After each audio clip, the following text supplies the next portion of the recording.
évidemment, de son histoire intime.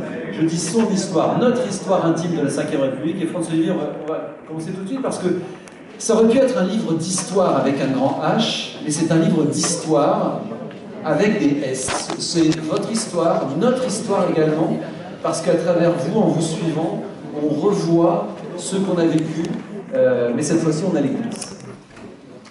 Ouais, c'est pas mon idée. C'est vrai, je dis souvent, c'est la première fois, peut-être de ma vie, non, il y a eu 2 cas où j'avais des problèmes avec le fisc. Je devais payer rapidement des additions. C'était dans les 2 cas après 2 divorces. Enfin, des reliquats de divorce. Enfin, c'est toujours très compliqué les divorces. C'est toujours la ruine pour les hommes. Enfin, attendez, le ton est donné. Attendez, c'était mérité. Hein. J'ai aucun problème, je ne me plains pas. Vous lirez, vous saurez que c'est mérité. Je payais mes fautes, il n'y a aucun souci. Et d'ailleurs, on s'entend tous très bien, parce qu'il faut payer justement pour s'entendre bien. Et j'ai payé très bien. Donc, dans les 2 cas, j'ai eu 2 commandes. Je me souviens, un livre sur Sarkozy, qui n'est pas mon meilleur livre, hein, franchement. Bon, l'éditeur est rentré dans ses frais, il en a vendu 100 000.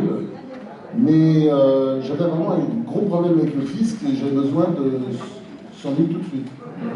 Donc j'ai eu mes 100 000 en avance, et bon, il est largement rentré dans ses frais, évidemment. Et puis également un livre sur tapis qui a traîné un peu. Mais c'était une petite somme, cette fois-ci beaucoup plus petite, heureusement. Toujours un reliquat de divorce, c'était je crois 20 000 €. Il les valait tout de suite, genre pour le lendemain. C'est Muriel Bélière, je me souviens, elle m'a fait un chèque. Elle m'a dit, tiens, et tu vas faire un peu le nègre pour ta vie. Ça n'a pas marché, on s'est engueulé, puis finalement j'ai fait un livre pour, voilà, pour que tout se passe bien avec l'éditeur, puisque je ne vais pas laisser une ardoise. Mais là, c'était pas une question d'argent. Là, c'est différent, c'est un éditeur de Gallimard qui me court après et qui voudrait que je fasse. Je comprends que c'est un truc autour de l'histoire de la 5e. Moi, ça me parle. Il me court après et. Finalement, il réussit à me coincer. Je crois un jour, je suis chez Gallimard, il me pose dans son bureau. Il s'appelle Rana Lévy. C'est un historien qui était un élève de François Furet, un type absolument remarquable, d'ailleurs, génial. Je m'entends très bien avec lui. Mais bon, j'étais très fuyant, quoi. Et, bon, il me raconte sa salade. Et je me souviens très bien, ça s'est passé très bien. Il m'a dit vous êtes l'homme qui peut écrire l'histoire de la 5e. Bah, je dis non, je n'ai pas connu Le Gaulle, moi. Oui, mais vous les avez très bien connus, tous les autres. Oui, mais bon, Pompidou, je ne sais pas très connu, je sais rien. Enfin, je ne suis même pas sûr d'avoir d'ailleurs. Enfin bon, je me suis laissé foutu de ma gueule. J'étais un petit con insolent, et il est venu comme ça, et j'ai vu. C'est pour ça que c'est important de voir les gens. C'est-à-dire, j'ai vu Pompidou, on croit que c'est un petit gros, il fait 1m82, 81, 82. Bon, svelte à l'époque, enfin, il venait d'être élu. Et il avait déjà la maladie de Hodgkin, comme je le révèle dans le livre, parce que jusqu'à présent on ne savait pas, mais il a été élu avec une maladie mortelle dans les 5, 6, 7 ans. Quoi, vous voyez, 60. Il est élu en 69, la maladie a été diagnostiquée en 68, et il est mort en 74. Donc il est mort, enfin il est arrivé, il était déjà condamné. Le savait-il ou ne le savait-il pas? Ça, moi je pense qu'il ne le savait pas vraiment, mais il savait que c'était très grave ce qu'il avait. Et il n'avait pas tellement envie de savoir, parce que c'était son type de tempérament. Et donc, je vois Pompidou, et c'est vrai que j'ai vu quelqu'un qui avait un charisme fou. Charles fou, il était là, comme ça, et de l'un à l'autre, faisant des blagues. Et moi, petit con qui avait écrit des trucs sur le Conseil des ministres, des petites cochonneries dans le Nouvel Observateur, je me souviens, il me toise comme ça, il me dit tiens, je ne voyais pas comme ça, puis il repart. Alors ça, c'était le 2e tome. Ça, c'est dans le 2e tome. Ça, c'est dans les tomes. Il y a eu le sursaut. Oui, mais ce que je veux dire, c'est que c'est important de les voir. Et donc, pour finir sur la conversation avec Anélie, il dit il faudrait expliquer. Donc, d'abord, je dis c'est vrai que j'ai tenu mon journal pendant l'époque, j'ai gardé mes carnets, c'est dans une malle. De temps en temps, j'ouvre la malle et je me dis, tiens, ce serait bien d'en faire quelque chose. Les fameux carnets spirales. Fois, je referme en me disant, mais qu'est-ce que ça va être chiant. Et là, le type me raconte, enfin, il commence à me raconter le bouquin, en fait. C'est la première fois, c'est vraiment un éditeur, quoi. Il a l'idée, le concept. Oui, il faut faire un truc où vous racontez comment c'était à l'époque, comment c'est aujourd'hui, vos réactions à l'époque, vos réactions aujourd'hui. vous racontez un peu votre vie, c'est-à-dire que le lecteur se mette à votre place, c'est-à-dire que c'est là, par exemple, vous avez dans le 3e tome, le truc fondamental, mais ça, c'est quelque chose qui parle à tout le monde. Moi, 1989, c'est l'année la plus importante que j'ai vécue comme journaliste. Mais c'était une raison intime, votre maman. Pour moi, si 1989, c'est la mort de ma mère. Et la mort de ma mère efface la chute du mur. Vous voyez. Or, la chute du mur, pour moi, c'était un événement. En plus, j'ai connu les auteurs, j'avais connu les gars d'avant, Gorbatchev, tout ça, Helsinki, enfin, c'était des gens, j'avais Helmut Kohl et ça, j'avais fréquenté tout ça me passionnait, d'ailleurs, littéralement. Et bien, n'empêche que, pour moi, et donc, ce Rana Levi commence à me raconter, puis à un moment donné, je lui dis, mais oui, en fait, c'est vrai, j'ai envie de savoir comment on en est arrivé là. Parce que c'est ça la vraie histoire. En fait, la motivation profonde, c'est sur le schéma de Rana Levi, expliquer comment on en est arrivé là, puisque vous avez une France incroyable, enfin un sursaut, c'est ça, c'est comme une pièce de théâtre, vous avez une tragédie, on peut dire presque, enfin une comédie aussi. Premier acte. Le premier acte, le sursaut, c'est-à-dire De Gaulle ramasse la France par terre, et je dirais pas en quelques années, en quelques mois, ou presque en quelques semaines, remet tout à plat avec un cynisme. Alors ça, évidemment, c'est pas le genre de livre qui peut plaire au gaulolâtre, idiot, enfin tous ces bouquins énormes que vous lisez sur De Gaulle, tout est faux, quoi. Moi, je vous raconte la vérité, c'est une canaille. Et attendez, qui ne pense qu'à l'intérêt général, parce que c'est un grand homme, c'est un des plus grands hommes que la France ait connu, parce qu'il est génial, c'est un original, un peu dingue, c'est Messmer qui m'en parlait souvent comme ça, qui était dans la vénération complète, et Messmer, j'ai bien connu, comme journaliste, il disait toujours, mais ce type, il est insupportable, c'est le vieil oncle quand vient tout le monde. Et Messmer, par exemple, il vous est, c'est une petite parenthèse, mais j'adore ça, parce que vous lisez toujours dans les articles, ou dans les chroniques, surtout les chroniqueurs de gauche, vous lisez toujours, y compris d'ailleurs chez mon ami Jean-François Kahn récemment, De Gaulle en 68 qui dit toujours « Alors, qu'est-ce qu'on attend pour tirer ?» Ça, c'était bien raconté par Messmer. Il disait tout le temps, donc, Conseil des ministres, bon, allez, là, il faudrait peut-être s'y mettre, quand même, il faudra tirer, là. C'est insupportable. Bon, tout le monde regarde ses chambres, bon, voilà, on passe l'heure du jour et tout. Deuxième Conseil des ministres, bon, je sais pas, mais attendez, faites des tirs de sommation, puis après vous tirez dans les jambes, c'est facile, non? En tout cas, et attendez, troisième Conseil des ministres, mais attendez, s'il y a des problèmes avec les policiers, vous leur donnez de la gueule, c'est ce qu'on faisait pendant la guerre de 14. Et puis voilà, puis vous savez, ils vont y aller. Et me dit Messmer, mais tous ces cons qui écrivent tout ça, qui prennent ça au premier degré, mais qu'est-ce qu'il faisait De Gaulle? De Gaulle, il testait, il essayait de me foutre dans la merde, qu'on s'interroge. De Gaulle, il passait son temps à créer du désordre pour essayer de voir comment ça... Et donc, il était toujours en recherche. Quand il va à Baden-Baden, il faut être con comme un gaulolâtre ou comme un journaliste pour croire qu'il a décidé de fuir, etc. Parce que De Gaulle, il ne sait jamais. Il teste, il essaye, il vous dit des trucs énormes et il regarde dans l'action. Enfin, donc, c'est sa façon de fonctionner. Il assume le C'est un original, mais il est génial. Alors, oui, ça, c'est donc le premier tome. Le sursaut. On retourne sur ses pattes. On retourne on suffit. Le sursaut avec De Gaulle, qui est un génie. Parce que vous n'avez pas compris quand je disais que c'est une canaille. Oui, c'est un menteur. Il fait croire qu'il est pour l'Algérie française. Enfin, on peut en parler si vous voulez. Non. Il est évidemment... Bon. Ne cherchez pas à se faire délire. Alors, ah oui, c'était l'intérêt général. L'intérêt général. Et puis, comme il dit, un homme d'État, ça c'est dire non. Ça, c'est Macron qui devrait apprendre ça, d'ailleurs. Oui. Donc, le sursaut. Alors, après, le sursaut, donc, De Gaulle a tout remis droit. Après, vous avez la période que j'appelle la Belle Époque, c'est-à-dire ces deux types, les deux assassins du général, oui, c'est eux qui sont arrangés pour le faire battre, Pompidou et Giscard. Giscard a fait le tueur, le salopard. Le père Pompidou a fait le faux méchant, le faux gentil, en disant je suis là, peut-être si jamais il y a un problème, je pourrais arriver, c'est pas. Et l'autre l'a poignardé, Giscard, et à deux, ils l'ont tué.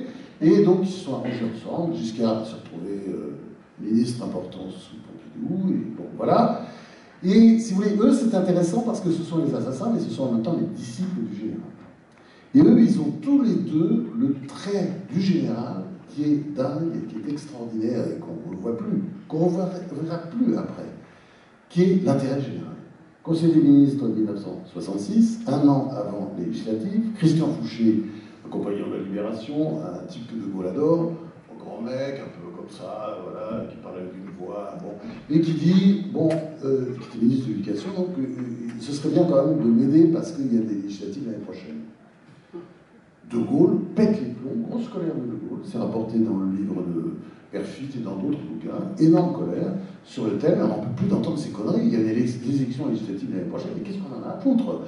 Ce qui importe, c'est l'intérêt général. L'intérêt général, on est là pour travailler pour l'intérêt général. C'est-à-dire que De Gaulle, il ne prépare pas la prochaine élection européenne ou cantonale comme Macron, il prépare la prochaine génération. Il est complètement là-dedans. Vous voyez, donc, ça, donc, c'est ces gens-là, ils vont affronter deux chocs pétroliers qui sont quand même énormes, enfin c'est surtout parce que Pompidou il est déjà claquant, mais c'est surtout Giscard et tout ça. Et vous dites même que la période Covid c'est rien par rapport à ce qu'il a vécu. C'est des chiffres, enfin je veux dire c'est un truc, la France, l'économie française s'est effondrée, l'industrie, c'était pas une récession, c'était une dépression qui s'abattait pas seulement sur la France, sur tout l'Occident, puisque les prix du pétrole avaient été multipliés, bon bref. Après cette histoire, donc vous avez, là c'est la fin de Mitterrand à Macron, c'est-à-dire la France monte dans le toboggan à partir de 1981, où, comment dire, une gauche, parce que Mitterrand a beaucoup de qualités, moi j'explique beaucoup, je l'aime, c'est un père de substitution, etc., mais sur l'économie, il est lamentable. Il n'a rien compris et il laisse faire les autres. Surtout, il délègue. Il délègue à Attali, Fabius, etc., qui sont des clowns. Quand on pense, Bérégovois, de toute façon, il ne comprend pas grand-chose, mais enfin, il suit. Et si vous voulez, ces gens-là, ils ont planté littéralement l'économie française avec cette idée idiote qui revient régulièrement, d'ailleurs, et les filles tiennent dans ce discours, c'est en augmentant les dépenses qu'on va recréer la croissance. Le truc le plus bête du monde, puisque c'est exactement le contraire. Parce que n'oubliez pas que De Gaulle, pour revenir à lui, fait le plan de stabilisation dit Rueff-Pinet, qui est en fait fait par Rueff, qui est un plan de rigueur monstrueux. Hein, on supprime des petites pensions pour les anciens combattants, enfin, un truc de fou. C'était un plan de rigueur énorme, puisque la France, la 4ème République, c'est quand même 15% d'inflation et des déficits partout. Et donc on arrête la politique des déficits, etc. Et au bout de quelques années, 2-3 ans, la croissance commence à arriver à 4-5. Et il y a même une période, une année, où la France est à 8 points. 8% de croissance, c'est même encore mieux que la Chine, presque, on peut dire. Et quand De Gaulle s'en va, l'année où il s'en va, je crois que la croissance doit être 7. Et si vous voulez, au moment où il s'en va, d'ailleurs, ça profite plus à Pompidou, il y a tous les Américains, notamment, qui viennent, notamment le célèbre Hudson Institute, il y avait un futurologue qui s'appelait Herman Kahn, qui devait peser 300 kilos, avec des lunettes noires, je me souviens, qui était là, qui disait la France est l'avenir du monde, c'est formidable, on s'inspire tous de la France, etc. C'est ça, bon, il a créé ça. Bon. Et là, tout ça est flingué littéralement en 1980 par quelqu'un que moi personnellement j'aime beaucoup, je ne m'en cache pas, même si ça peut provoquer des sifflets dans les salles, parce que c'est un littéraire, c'est quelqu'un de profond, c'est quelqu'un. Mais il se fout de l'économie, d'ailleurs il se fout de pourquoi et tout. Mais oui, mais il n'est pas tout pour ma gueule, c'est plus étrange. C'est pas la génération Macron, tout pour ma gueule, le TMG, TPG, pardon. TPG, que Fabius d'ailleurs avait. Fabius, c'était déjà aussi tout pour ma gueule, bien sûr. Mais cette relation avec Mitterrand, parce qu'on va reprendre un petit peu votre livre quand même. Oui, attendez, là, donc, non, on termine. C'est l'acte 3, tragédie française. Voilà. Tout se casse la gueule, on est sur le toboggan, et je ne sais pas si vous avez remarqué, ça va de plus en plus vite. Hein.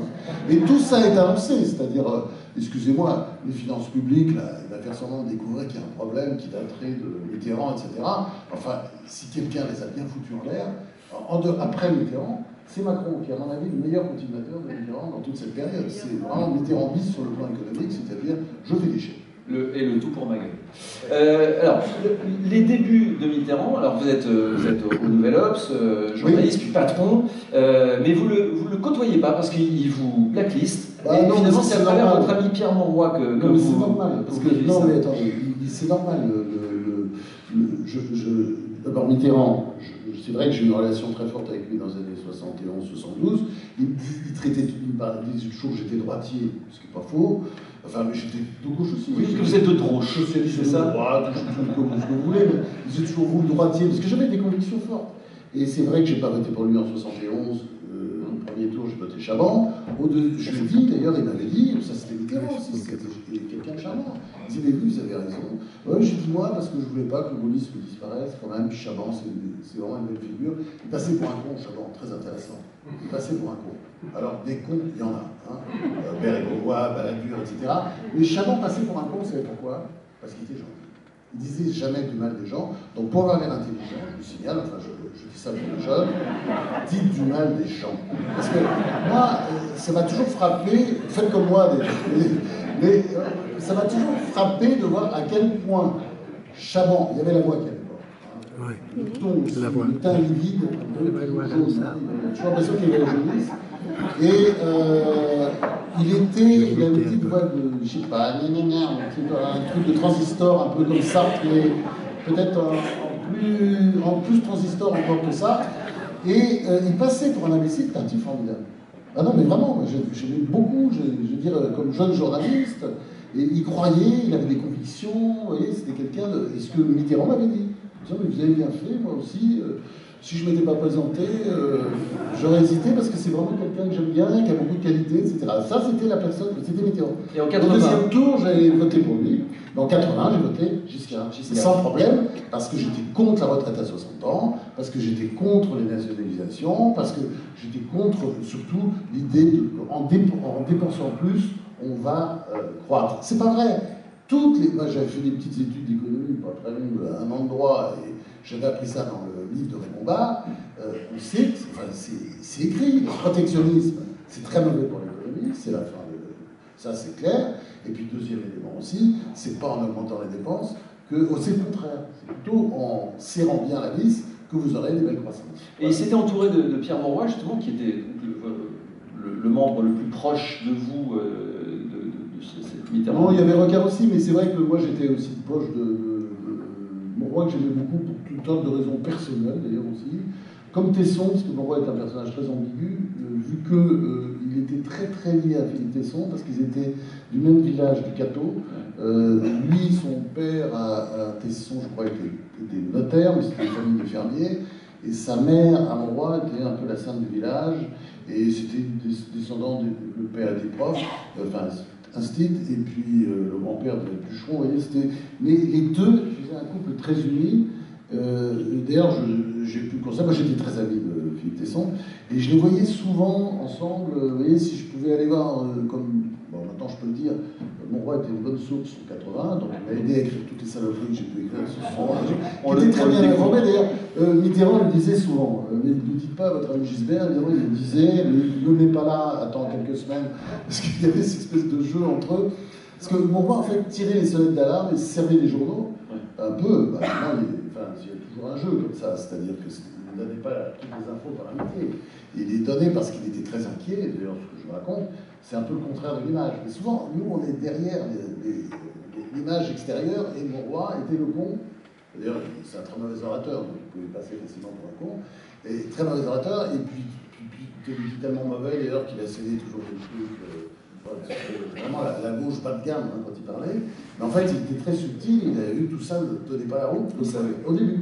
Voilà. Et il alertait Mitterrand, mais qui continuait. Oui, bien sûr. Et moi, d'ailleurs, c'est allé très loin, puisqu'en 81, je raconte ça dans le tome précédent, il avait voulu que je travaille dans son cabinet, mais j'ai été cinglé, j'ai même pas voté, j'ai voté Giscard.